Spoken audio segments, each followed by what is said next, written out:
హాయ్రా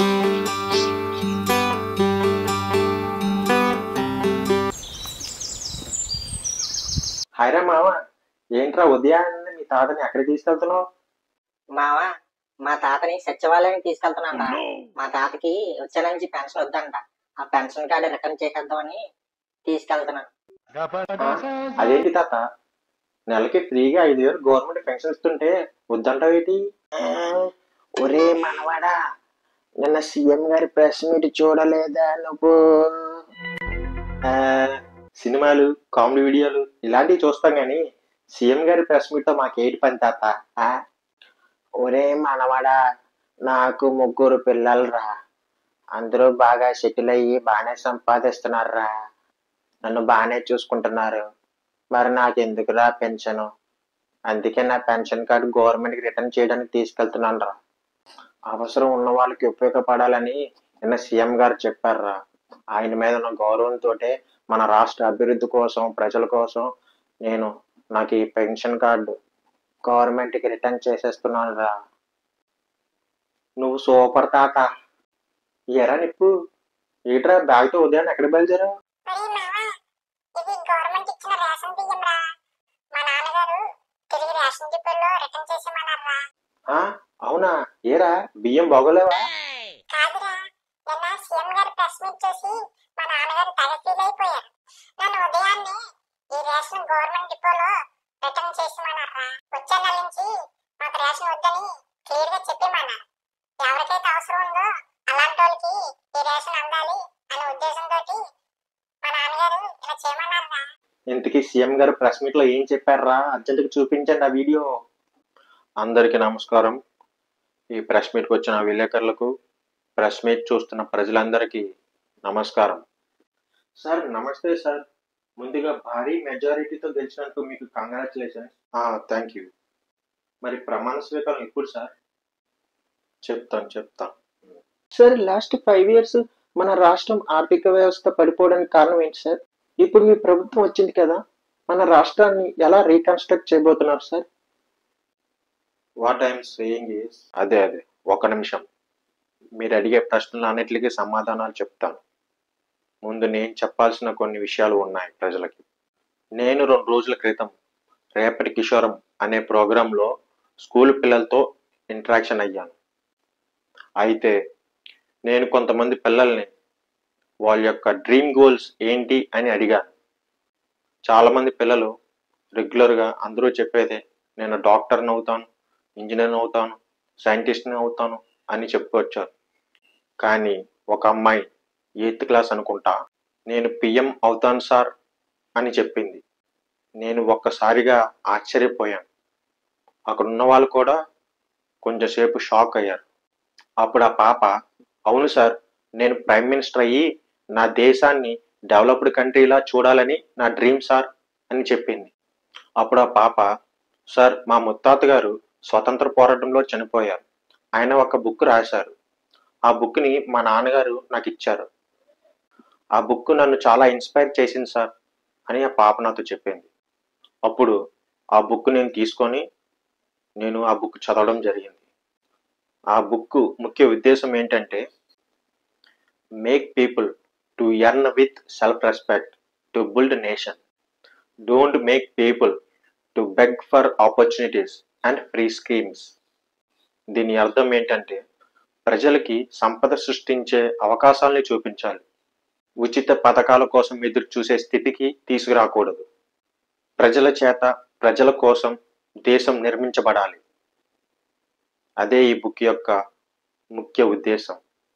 ఇన్నాళ్ళ నా రాజకీయ జీవితంలో ప్రజల కోసం పనిచేసాం, రాష్ట్రం కోసం పనిచేసాం, దేశం కోసం పనిచేసాం.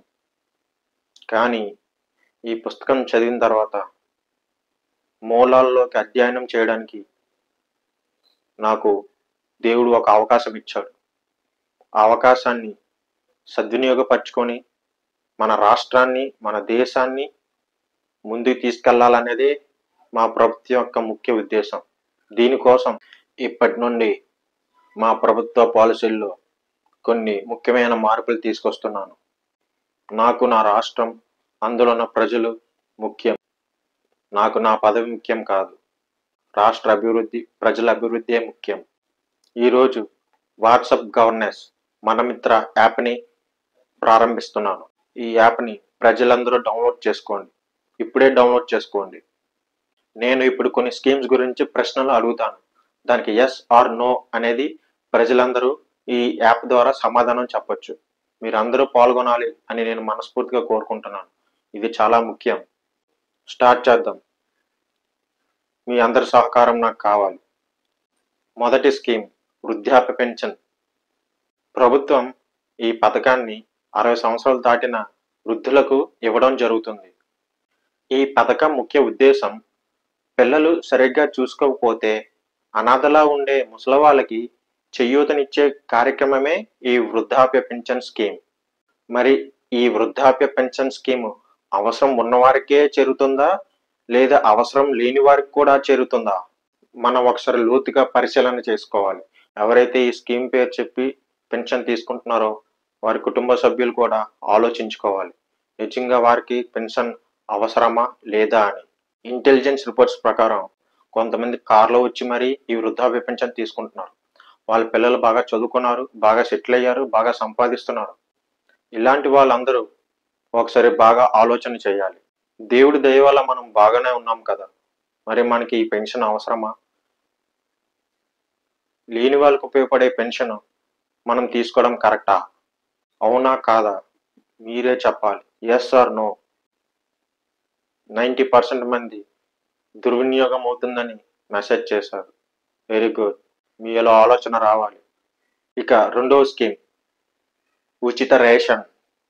ఈ పథకం కూడా చాలా మటుకు దుర్వినియోగం అవుతుంది. ఆర్థికంగా ఉన్నవారు కూడా చాలా మంది ఈ రేషన్ కోసం లైన్ కడుతున్నారు. తీసుకున్న రేషన్ని వెంటనే ఎక్కువ ధరకి దళారులకు అమ్మేస్తున్నారు. ఇది కరెక్టా కాదా? ఎస్ ఆర్ నో చెప్పండి మీరే. 90% మంది దుర్వినియోగం అవుతుందని మెసేజ్ చేశారు. Very good. ఇక అమ్మ ఒడి పథకం. ఈ పథకం కింద మీ పిల్లల్ని బడికి పంపించి వాళ్ళని చదివిస్తే వాళ్ళకి సంవత్సరానికి ఒక మొత్తాన్ని గవర్నమెంట్ కొంత నిధుల రూపంలో తల్లిదండ్రులకి ఇస్తుంది. ఇక్కడ మీ పిల్లలకి కావాల్సింది నాణ్యమైన చదువు, అన్ని వసతులున్న స్కూలు, మంచిగా చదువు చెప్పే ఉపాధ్యాయులు. ఇక్కడ చూస్తే ఎల్కేజీ పిల్లవాడి అడ్మిషన్కే చాలా మటుకు ₹1,00,000 వరకు తీసుకునే పరిస్థితి. ఇలాంటి పరిస్థితి ఎందుకు వచ్చింది? మన సంస్కరణల్లో మార్పులు తీసుకురావాలి. ప్రభుత్వం ఖర్చు చేసే ప్రతి రూపాయి ప్రజల జోబీలోంచి వచ్చిన ట్యాక్స్ మనీ. ఆ ప్రజాధనాన్ని ప్రజల కోసం, భావితరాల భవిష్యత్తు కోసం ఉపయోగపడేలా దాన్ని ఉపయోగించాలి. వాటితో సంపద సృష్టించే సంస్కరణలకు బాట వేయాలి. మన రాష్ట్రాన్ని అభివృద్ధి చేయాలి. రాష్ట్రాల అభివృద్ధే దేశం యొక్క అభివృద్ధి. అవునా కాదా? మీరే చెప్పండి. దీనికి కూడా 80% మంది చూస్తుంటే స్క్రీన్లో 80% మంది ఎస్ అని చెప్పారు. ఇక ఫైనల్గా ప్రజలందరికీ తెలియజేస్తున్నాను, ముఖ్యమంత్రిగా మన రాష్ట్ర చరిత్రను కాపాడి రాష్ట్ర సమస్యలు తీర్చడం నా మొదటి మరియు ఆఖరి బాధ్యత. దీనికోసం నేను మన రాష్ట్ర ప్రజలందరికీ నాణ్యమైన విద్య, వైద్యం, ఆహారం అందుబాటులోకి తీసుకొస్తున్నాం. ప్రతి ఒక్కరికి తమకు తాము సంపద ఎలా సృష్టించుకోవాలో గవర్నమెంట్ ముందుండి మీకు మార్గం చూపిస్తూ సహకరిస్తుంది. ఇక మన రాష్ట్ర ప్రజల ఆరోగ్యమే ప్రధాన ఎజెండా. ఇక నుంచి మన రాష్ట్రంలో మద్యపానం, ధూమపానం బహిరంగ ప్రదేశాల్లో చేసేవారికి కఠిన చర్యలు తప్పవు. ఈ మద్యపానం, ధూమపానం కావాలన్న వారు గవర్నమెంట్ పోర్టల్కి వెళ్ళి రిక్వెస్ట్ లెటర్ పెట్టి వీటిని తీసుకోవాలి. అలా లెటర్ చూపించిన వారికి వారి యొక్క ఆరోగ్య పరిస్థితిని చెక్ చేసి లిమిటెడ్ పద్ధతిలో ఈ మద్యపానం కానీ, ధూమపానం కానీ వారి కుటుంబ సభ్యుల ఆమోదంతో వారికి అలర్ట్ చేయడం జరుగుతుంది. ప్రజల ఆరోగ్యానికి హానికరించే వాటిపై వచ్చిన ఆదాయం ఈ ప్రభుత్వానికి అవసరం లేదు. ప్రజలు ఆరోగ్యంగా ఉండాలి, వాళ్ళ కుటుంబ సభ్యులతో ఆనందంగా జీవించాలి.